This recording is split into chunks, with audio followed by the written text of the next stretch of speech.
आइए कूलाम के नियम पर बेस एक और क्वेश्चन करते हैं।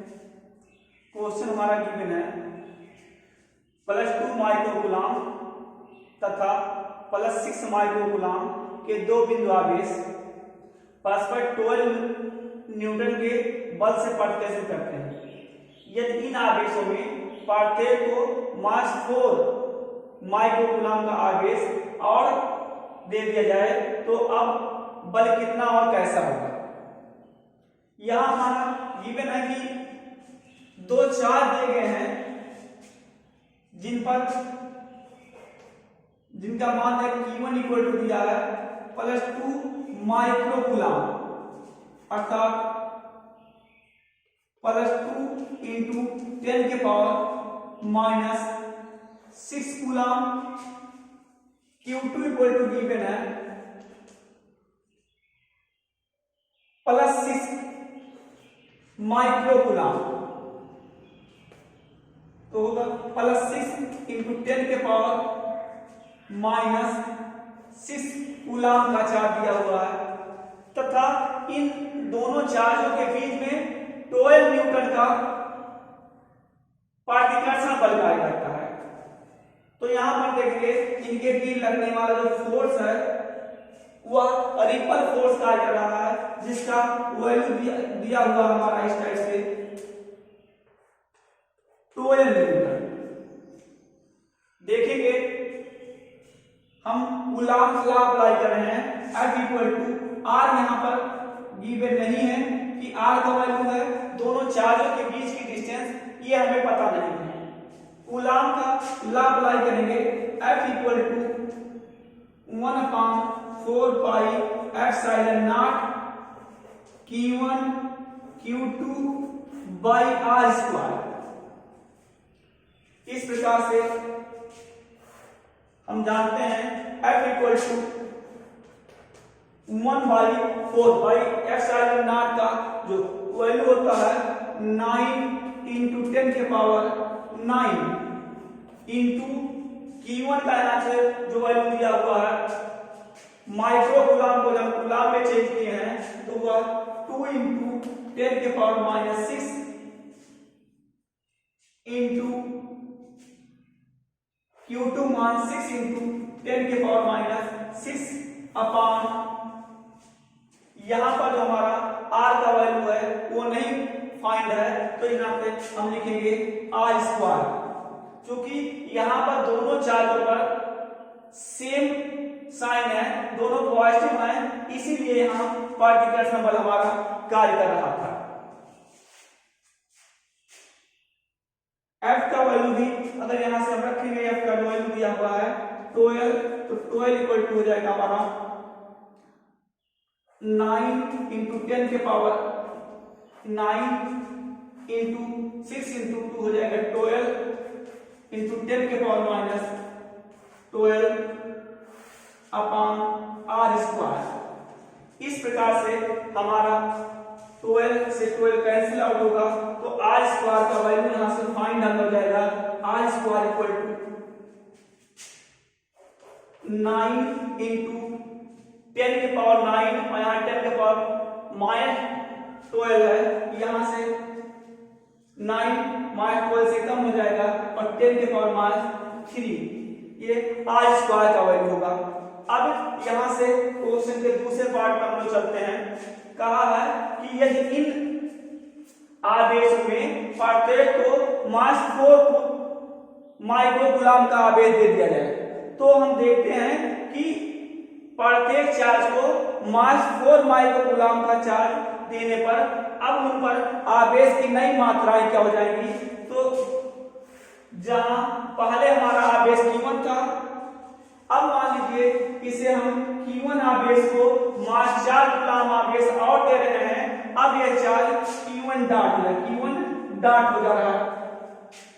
तो इस प्रकार से -4 कूलाम आवेश माइक्रोकूलाम आवेश जब इसको दिया जाएगा तो +2 माइक्रोकूलाम पहले Q1 के पास था, इसे -4 माइक्रोकूलाम और चार्ज दिया जाएगा तो इस टाइप से इस पर अब आवेश की नई मात्रा Q1 डॉट इक्वल हो जाएगा -2 माइक्रो कूलम हो जाएगा। इसी प्रकार से Q2 इक्वल टू हम देखेंगे जो दूसरा Q2 चार्ज था जिस पर +6 माइक्रो कूलम आवेश है, इसे भी -4 माइक्रो कूलम का चार्ज देना है। तो इस प्रकार से +6 यानी Q2 equal to Q2 dot equal to जिसके पास पहले से +6 माइक्रो कूलम चार्ज है, इसे -4 माइक्रो कूलम का चार्ज और दे दिया जाता है, -4 माइक्रो कूलम का चार्ज। तो इस पर चार्ज की जो मात्रा हो जाएगी +6 में से -4 घटेगा और इस प्रकार से बचेगा +2 माइक्रो कूलम चार्ज। तो इस प्रकार से अब आवेश पर चार्ज की जो नई मात्रा हो जा रही है Q1 डॉट इक्वल टू हमारा -2 माइक्रो कूलम और Q2 dot equal to +2 micro coulomb.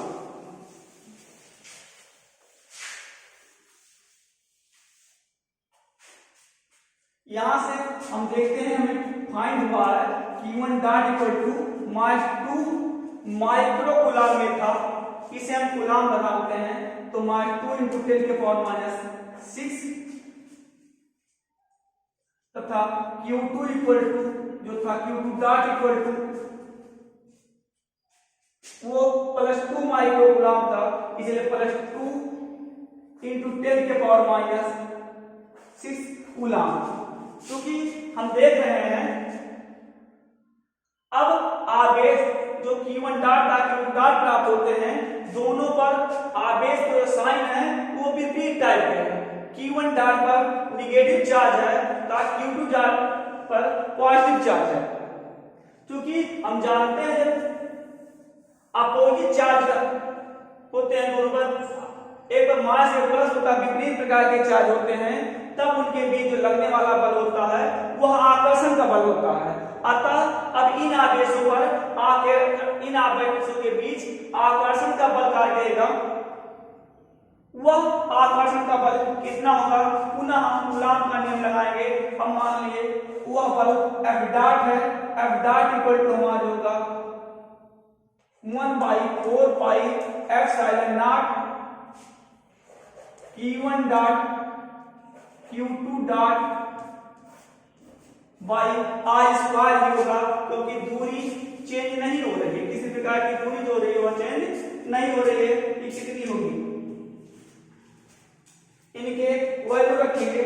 F dot equal to हमारा होगा 1/4 पाई एप्सिलॉन नॉट का वैल्यू हमें पहले ही पता है, जो कांस्टेंट मान है 9 × 10⁹। Q1 डॉट का वैल्यू यहां से दिया हुआ है, यानी 2 × 10⁻⁶ ×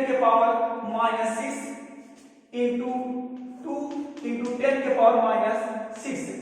यहां हमें माइनस या प्लस लिखने की कोई आवश्यकता नहीं है, क्योंकि ये जो साइन इनके हैं ये केवल ये बताते हैं कि इनके बीच जो लगने वाला फोर्स होगा वो अट्रैक्शन होगा कि रिपल होगा, आकर्षण का होगा कि प्रतिकर्षण का होगा।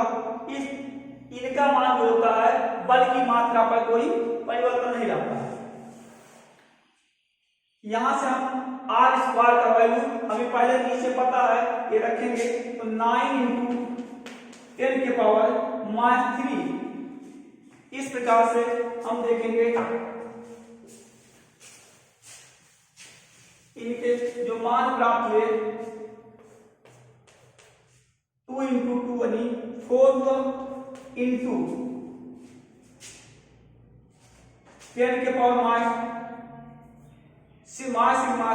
यानी 12 हुआ, तो बच यहां से -3/10⁻³ इस प्रकार से 10⁻³ हमारे कैंसिल आउट हो जाएंगे और हमारा होगा 4 न्यूटन का बल प्राप्त होगा। अर्थात 4 न्यूटन का पूछा गया था क्वेश्चन में कि कितना बल होगा अगर दोनों को -4 कूलम का आवेश दे दिया जाए, कितना बल होगा और कैसा बल होगा, तो 4 न्यूटन का बल होगा। और चूंकि एक पर निगेटिव चार्ज आते हैं, पॉजिटिव चार्ज आता है, इस नाते विपरीत चार्ज होने के कारण से आकर्षण बल कार्य करेगा उन चार्जों के बीच में। तो इस प्रकार से हमारा क्वेश्चन कंप्लीट हुआ, यानी दोनों आवेशों के बीच 4 न्यूटन का बल कार्य करेगा और वह जो बल होगा वो आकर्षण का होगा, अट्रैक्शन का होगा।